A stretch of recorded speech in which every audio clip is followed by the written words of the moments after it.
আমাদের আদর্শ আলাদা, অভিজ্ঞতা আলাদা, দৃষ্টিভঙ্গিও আলাদা, কিন্তু তারপরেও আমরা একসাথে বসেছি, আলোচনা করছি, কারণ আমরা সবাই দেশের জন্য, দেশের মানুষের জন্য ভাবছি। আর এই ভিন্নতা নিয়ে একসাথে কথা বলছি, একের পর এক শুনছি, এটাই গণতন্ত্রের আসল সৌন্দর্য। আমার আগে যারা সম্মানিত প্যানেলিস্টরা কথা বলেছেন, তাদের সবাইকে আন্তরিক ধন্যবাদ জানাই।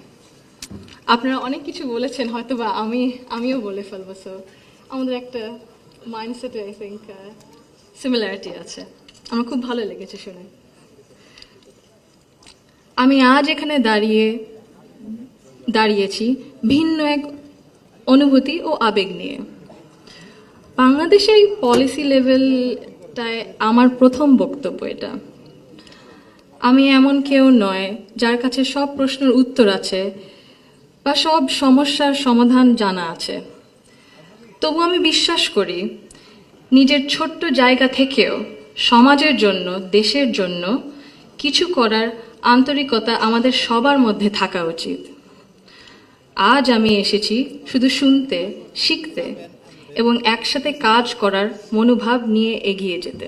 দাদু যখন আমাদের সাথে লন্ডনে ছিলেন গত বছর প্রথমের দিকে, উনি যখন এসেছিলেন তখন হাসপাতালে ছিলেন কিছু চিকিৎসার জন্য।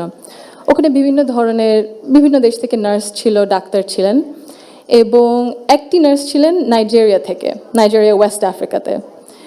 আম্মা আব্বা একদিন দাদুকে সকাল সকাল দেখতে গেছিল। তো নার্স তারপরে বলেছে যে, ও আমি তো আপনার মাকে চিনেছি। আম্মু আব্বু বললো, কিভাবে? আপনার মাই প্রথম ইলেক্টেড প্রাইম মিনিস্টার বাংলাদেশের না? আম্মু আব্বু তো অবাক, হ্যাঁ আপনি কিভাবে জানেন?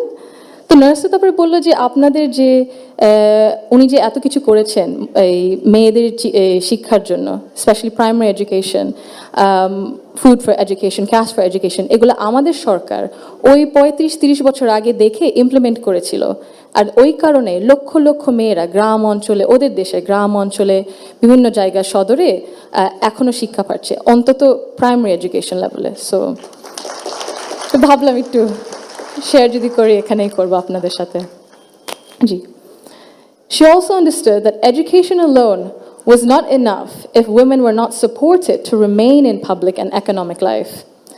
Supporting women to access credit, build livelihoods, and grow small businesses mattered. So did recognizing the realities of motherhood, of childcare, and that required systems being strengthened around maternity leave and childcare, which she did. That is because women were made to choose between family and participation in the economy.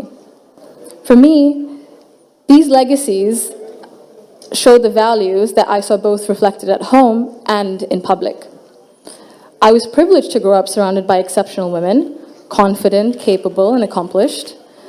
I was equally fortunate to have male role models, including my father and my grandfather, who valued those women and never felt threatened by their strength or ambition.